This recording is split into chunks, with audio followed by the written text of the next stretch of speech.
Here to deliver your Thursday edition of CNN Student News, I'm Carl Azus from the CNN Center in Atlanta, Georgia. First up, severe weather. While folks in Indiana and Illinois were concerned about possible blizzard conditions last night, tornado watches and warnings stretched along the U.S. East Coast one day after this happened. Twisters caused severe damage across the South Tuesday. Parts of Louisiana, Mississippi, Alabama, and Florida were all hit. As many as 27 tornadoes were reported. At least 3 people were killed and dozens of others were injured. Florida's governor declared a state of emergency in 2 counties to speed up government help to people there. Cars were flipped, trees were flung, apartment buildings were crushed in communities along the Florida Panhandle. Jennifer Gray looks at what's done in the days immediately following a disaster. In the Pensacola area, cleanup has been on the minds of the residents here, and they have been busy doing that. Look behind me. A lot of homes in this neighborhood, the roofs completely ripped off, other roofs partially damaged, but a lot of cleanup underway. Power crews have been in here. People have been removing limbs, fences, everything that has gotten in the way that was thrown about by this tornado. And then look behind me, you can see the damage widespread in this one particular neighborhood. A lot of roofs looking like this. People busy today putting tarps over their houses as well, trying to rebuild what is left from this devastating tornado. This morning, when we saw the first signs of daylight, it was pure devastation for certain areas in this community, and they have a long way to go before the cleanup is finished.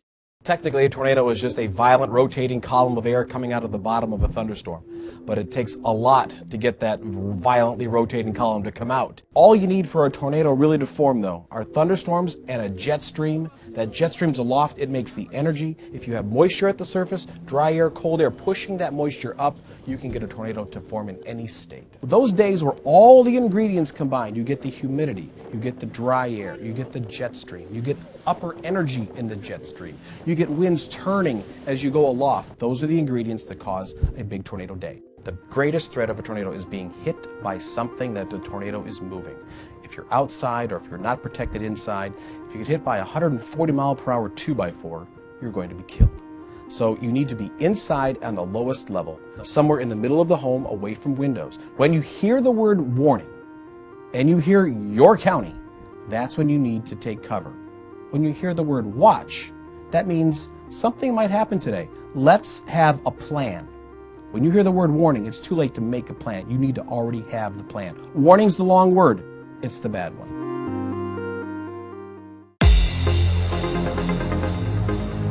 There's something eerie about today's roll call, and there's plenty to like about it. What? The city of Erie, Pennsylvania. It's on Lake Erie, and it's home to McDowell High School. Let's go Trojans.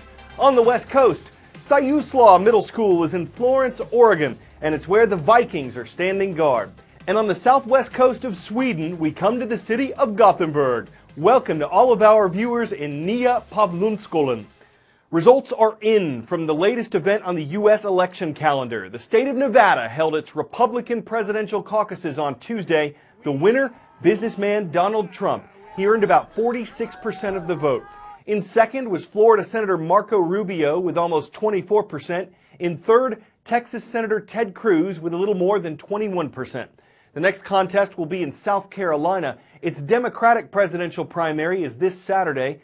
And after that is what's called Super Tuesday. On March 1st, voters in 15 states will choose their favorite candidates. Only one Republican and one Democrat will be on the presidential ballot this November. Super Tuesday has tremendous influence over who those candidates will be. Now let's get more specific. When we say a Democrat or a Republican won a state's nominating contest, what we mean is that they likely won the most delegates.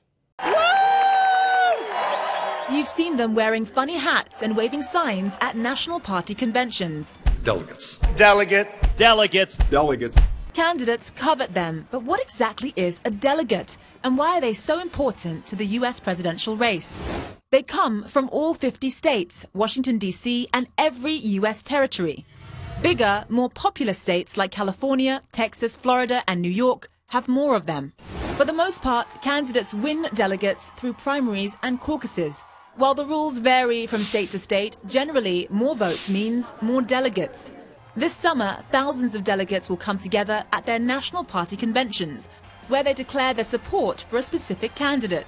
Ohio, Madam Secretary, cast all 188 votes for the president and the next president of the United States, Barack Obama. In order to become the party's nominee for president, a candidate must receive a majority of these delegates. For Republicans, 1,237 is the magic number. For Democrats, it's 2,383. And there's an additional wrinkle for Democrats: superdelegates. These are elected officials, governors, senators, and party members. And while there is still more voting to take place, at the end of the day, it's delegates that win elections. The field of Republican and Democratic hopefuls has narrowed a lot since last summer. There are currently 5 Republicans still in the race. There were 17 in August. There are 2 Democrats still in. There were 6 to begin with. So while we watch the remaining candidates battle it out for delegates and ultimately the nomination, what happens to all the folks who don't get their name on the November ballot? My friends, there have been a lot of candidates in the 2016 presidential primaries, and as with any election, all but one will end up a loser. But don't feel bad for those people dropping out of the race. No, they may have already won both politically and financially just for being in the mix. The national exposure and loyal following from people like you often translate into mega money. Take my good friend Mike Huckabee. He is the prime example. He had the good fortune of not losing once, but twice, and he turned it into book deals, a radio program, and even a talk show on Fox News. There are not just financial benefits to losing, there are also political benefits. Getting knocked out of the primary can help you win the nomination the next time around. John McCain, Mitt Romney. Or it can help you land a major political appointment. Secretary of State Hillary Clinton, Vice President Joe Biden. Many presidents have had to lose before getting elected. Just think of John Adams, Thomas Jefferson, Richard Nixon, and even Ronald Reagan. Win, and you get stuck with the nomination. Lose, get loads of media attention, and cash in. Suddenly it sounds like a win-win to me.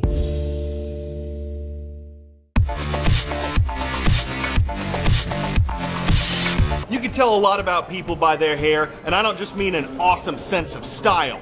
Each strand lives for about 5 years. It contains info on genetics. It can indicate whether someone's been exposed to toxic substances or if they've done drugs or painkillers. But one thing a strand of hair doesn't reveal is the gender of the person who grew it. The structure's the same for men and women. Now that's random.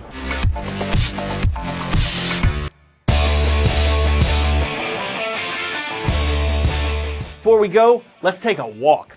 Maybe this robot doesn't have quite the same swagger or the same stride of a homecoming king, but it's got some of the same moves. Opening doors, check. Walking to school in the snow, check. Keeping its balance, sure. Granted, it kind of walks like a toddler with a stomachache. It consumes a lot of power, and its price tag is estimated to be over $1 million. But on the plus side, it stays focused even when there are challenges. And in this latest video from an American robotics company, it clearly shows the steps technology has taken. Still, if this thing were to meet a homecoming king on the dance floor, our money's on the human. Oh, of course the machine can do the robot. It can probably pop and lock. It's great at the electric slide. It has a few loco motions, and it's mastered the bot scoot and boogie. Come to think of it, the bot's abilities are broad unless Walk This Way comes on, and then it's anything but American smooth. I'm Carl Azus, and we're waltzing out the door.